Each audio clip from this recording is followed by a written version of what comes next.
إن تنصروا الله ينصركم ويثبت أقدامكم.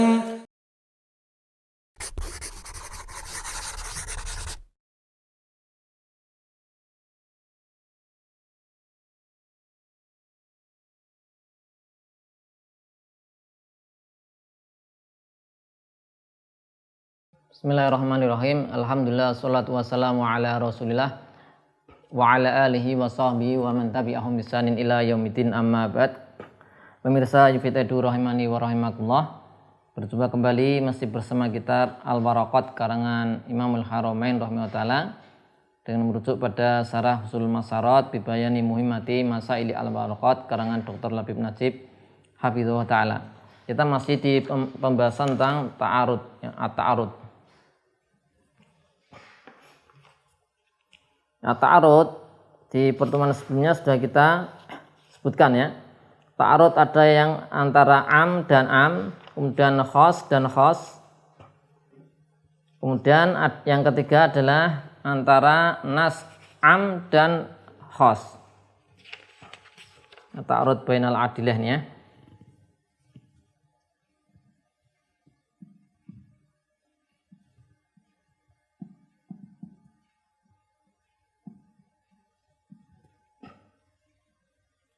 Ya, yang pertama ini ada am, kemudian ada lagi yang satunya am, sudah kita bahas. Dua am khos ya. Yang kedua khos dengan khos, khos dengan khos.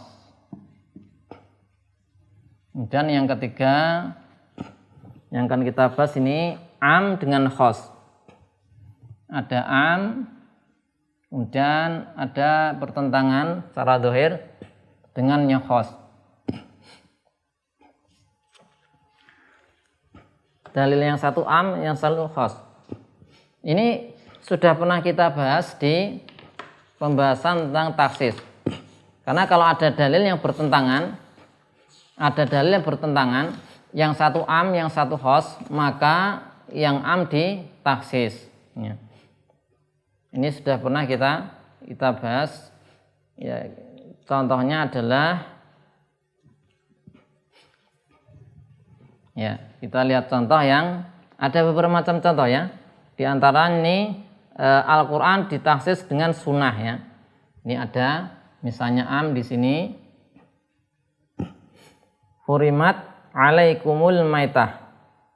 Al-Maidah 3. Yang am hurimat alaikum al-maitatu.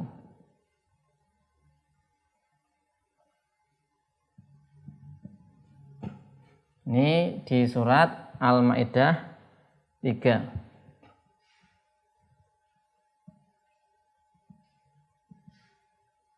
Ya. Kemudian ada dalil khas. Ini dalil khasnya. Uhilat lana maitatani. Ya, uhilat lana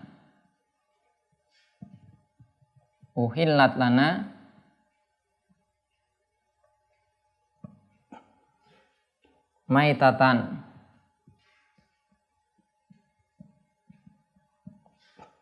Itu as-samak wal jarad.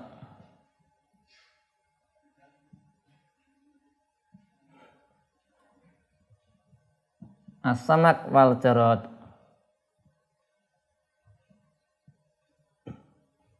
Ini riwayat Ahmad dan juga Ibnu Majah.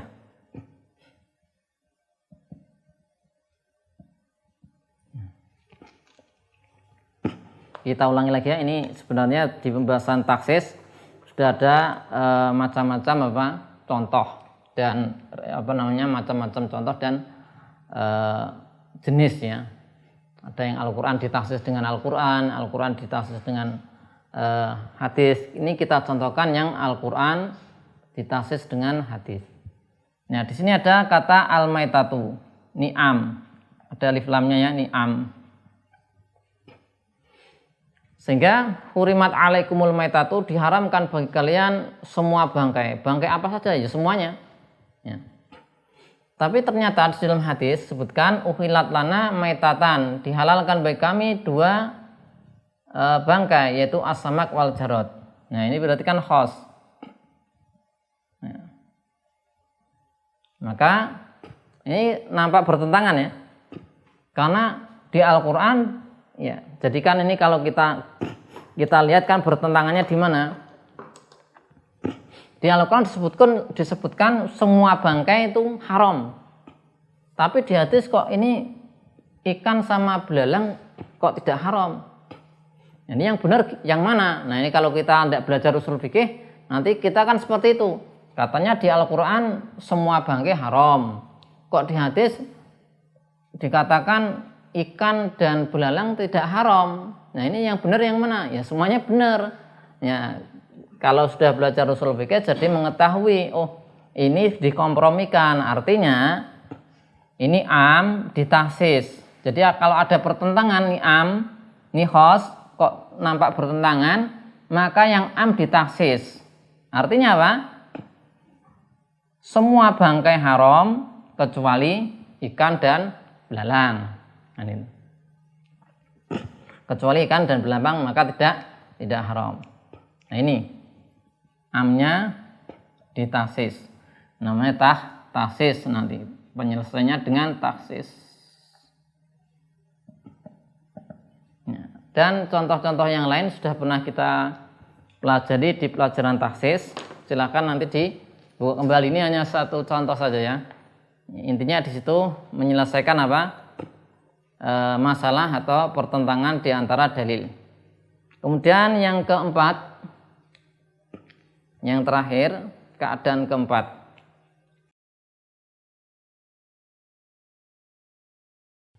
Yang keempat, ya kan ada 4 keadaan ta'arud bainal adilah di antara dalil-dalil. Di sini ada am, ada nas ya. Bainan nas, di antara dua nas.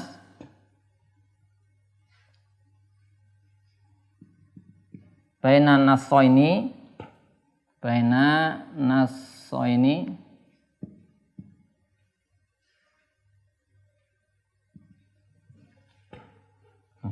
Di antara dua dalil ya. Di antara dua dalil, kullu wahidin minhuma a'am min wajhin, kullu wahidin minhuma a'ammu min wajhin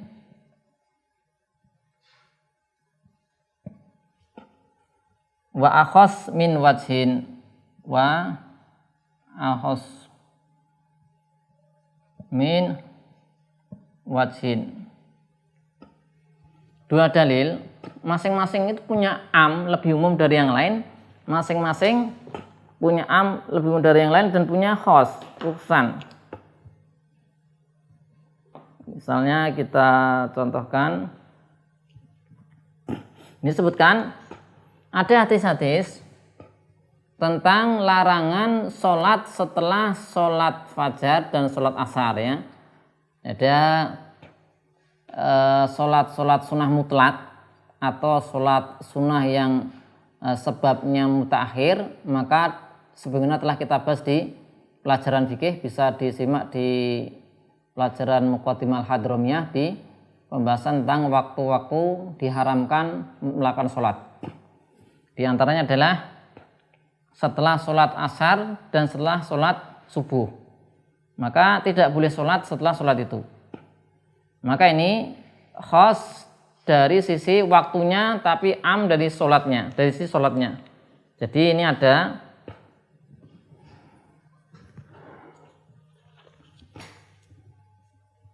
yang pertama, kita tulis ini ada dalil yang pertama, naha anis sholah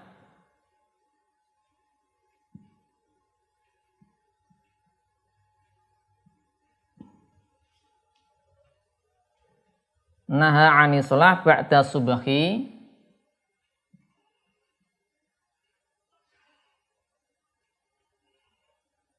Nabi SAW melarang sholat setelah subuh hatta tasruqa asyamsu, hatta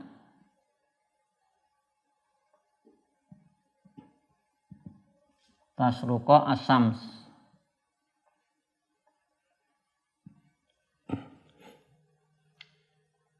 Wa ba'dal asri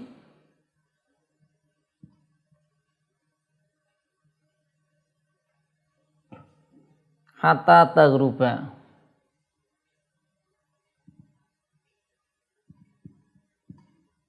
Ini ada di Bukhari ya.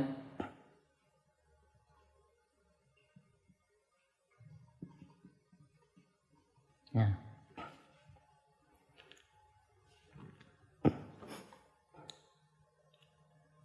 Ini larangan sholat setelah sholat subuh dan setelah sholat asar. Ya, disebutkan di sini, maka ini fa'inha khosoh bil wakti. Di waktunya itu adalah umum, untuk sholatnya adalah waktunya adalah khusus, sholatnya umum. Jadi di sini kan ada ini aja ya. Ini kita lingkari nih. Ini kan ada am nih. Ini am. Ada alif lam. Nabi SAW melarang sholat. Sholat yang apa? Ya semua sholat ada alif lamnya. Nah, tapi dia waktunya kapan larang itu? Ba'da subhi. Nah ini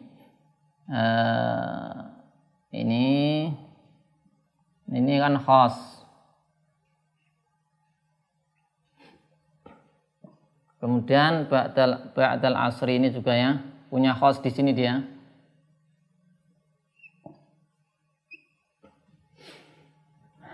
Kemudian ada dalil yang lain sekarang tentang sholat apa? Tahiyatul masjid misalnya. Nah, ini yang kedua. Idza dakhala ahadukumul masjida, idza dakhala ahadukumul al masjida fala yajlis hatta yusolliya rak'atain.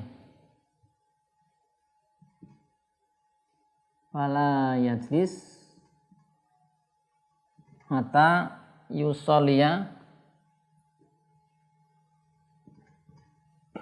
rak'atain.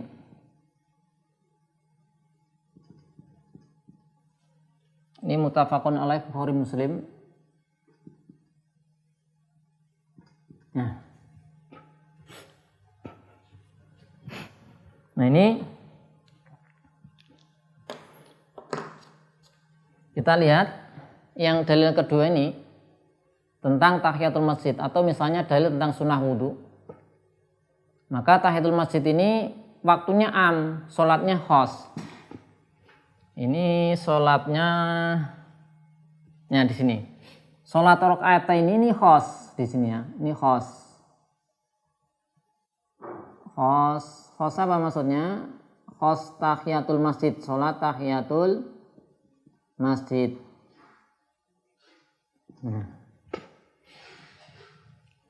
Kemudian ada amnya. Amnya di mana? Ya waktunya di sini ya. Ahadukum dakhala di sini kan ini dakhala am. Artinya cara waktu ya. Meskipun di sini kan tidak disebutkan ya, bukan lafadz, ini bukan di lafadz dakhala, tapi di sini ada amnya. Idza dakhala di sini, ini nanti karena tidak disebutkan ini am. Waktunya am. Ini di sini yang dalil pertama ini sholatnya am, waktunya khos. Yang dalil kedua tentang perintah sholat tahiyatul masjid, di sini waktunya am, kemudian sholatnya khos. Ya. Ini amnya ini waktu ya, waktu, al-waktu. Ini hostnya apa? Al-waktu. Ini hostnya apa? Al-waktu. Ini amnya apa? As-sholah. Nah. Jadi masing-masing punya am dan host. Dalil pertama itu sholatnya am. Ya. Waktunya host. Dalil kedua, waktunya yang am, sholatnya yang host. Nanti terjadi pertentangan. Jadi kita lihat dalil pertama, kita ambil makna kesimpulannya. Bahasnya sholat di waktu setelah subuh, setelah sholat subuh dan setelah sholat asar itu haram. Sholat yang apa? Semua sholat. Menurut dalil pertama adalah semua sholat. Menurut ini ya. Menurut ini berarti semua sholat. Semua sholat haram dilakukan setelah sholat subuh dan asar. Nah, lihat di sini semua sholat. Ini kesimpulan dari dalil pertama, semua sholat. Kalau tahiyatul masjid masuk enggak? Menurut dalil pertama masuk. Kalau misalnya saya mau sholat tahiyatul masjid setelah sholat subuh, kalau hanya lihat dalil satu ini saja, maka haram tahiyatul masjid. Karena apa? Sholatnya umum. Ya. Sekarang ternyata ada dalil yang lain. Ini, ya. Ini kalau ini kesimpulannya ya. Maknanya apa? Ya. Sholat tahiyatul masjid boleh dilakukan. Sholat tahiyatul masjid boleh dilakukan. Kan tahiyatul masjid boleh dilakukan waktunya am, di semua waktu. Di semua waktu. Di semua waktu. Nah, kita lihat. Nah, kita lingkar ini. Ya, kita ulangi. Yang pertama ini dalil menunjukkan semua sholat haram dilakukan setelah sholat subuh dan sholat asar. Berarti tahiyatul masjid masuk enggak? Ya masuk menurut dalil ini. Ketika kita enggak menemukan dalil kedua, mestinya haram juga. Ternyata ada dalil kedua. Sholat tahiyatul masjid boleh dilakukan di semua waktu. Nah, berarti apakah sholat tahiyatul masjid boleh dilakukan setelah sholat subuh dan sholat asar? Ya boleh, karena boleh di semua waktu. Karena di sini umum, tidak disebutkan batasan. Nah, berarti ini bagaimana pertentangan ini? Katanya di sini semua sholat nggak boleh kalau setelah sholat subuh dan sholat asar. Nah, di sini nggak menyebutkan waktunya kok disuruh sholat tahiyatul masjid. Maka caranya dikompromikan tadi ya, saling mengkhususkan. Sehingga kesimpulannya ini berarti setelah kita kompromikan, ini kan kompromi. Setelah dikompromikan maka hasilnya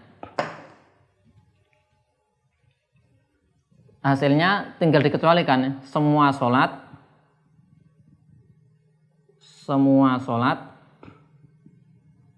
haram dikerjakan setelah sholat asar dan subuh, atau dibalik subuh dan asar, subuh kecuali sholat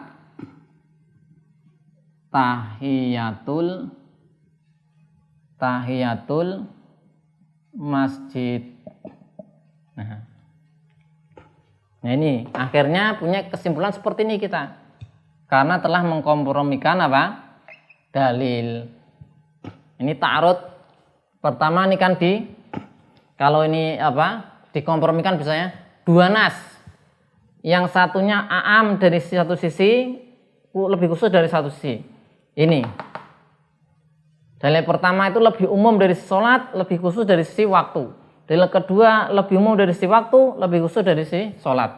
Maka kesimpulannya ini, semua sholat haram dikerjakan setelah sholat asar dan subuh kecuali sholat tahiyatul masjid. Kemudian para ulama yang semisal dengan tahiyatul masjid itu apa? Ya, maka ada sholat-sholat yang lain, sholat yang punya sebabnya itu mendahului. Misalnya sholat sunnah wudhu, kemudian sebabnya yang beriringan, sholat istisqa, sholat gerhana, nah ini juga masuk. Ya. Sehingga ini dikecualikan aslinya di dalil ini, dan di dalil ini hanya tahiyatul masjid, tapi ada dalil-dalil yang lain. Ya. Dalil-dalil yang lain. Misalnya yang menyebutkan nanti kemudian sholat fardu, kalau qodok sholat fardu tidak masalah. Ya. Qodok sholat fardu. Nah, atau sholat rawatib. Nah, mengkodok. Di antara Nabi SAW pernah mengkodok sholat ba'diyah zuhur, dikerjakan setelah asar. Loh, berarti bagaimana? Katanya setelah asar nggak boleh. Oh, itu rawatib. Ya, ini contoh. Ini hanya satu contoh tahiyatul masjid. Nanti dikeluarkan dari keumuman sholat ini yang dilarang tahiyatul masjid. Kemudian semua sholat yang sebabnya di awal tahiyatul masjid. Kemudian sholat sunnah wudhu, kemudian yang sebabnya mengiringi istisqa, gerhana, kemudian sholat fardu, ya, mengqadha sholat fardu atau sholat rawatib juga dibolehkan. Ya, ini bisa dilihat di pelajaran fikih yang sebenarnya telah tadi kita sampaikan, yaitu pembahasan tentang waktu-waktu diharamkan sholat, waktu-waktu di mana sholat itu diharamkan. Kesimpulannya adalah nanti yang diharamkan itu adalah yang di sini, ya, sholat di sini adalah sholat sunnah mutlak,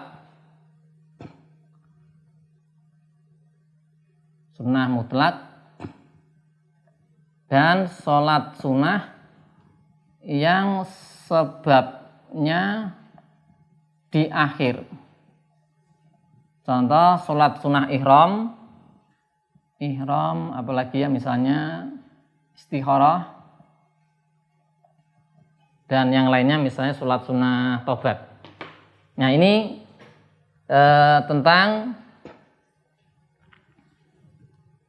ta'arud penal dalil yang keempat. Sudah selesai pembahasan, ya. Jadi ini tadi sudah kita sebutkan contoh dan cara yaitu penyelesaian dari ta'arud yang keempat ini. Demikian, Allahu a'lam bishawab.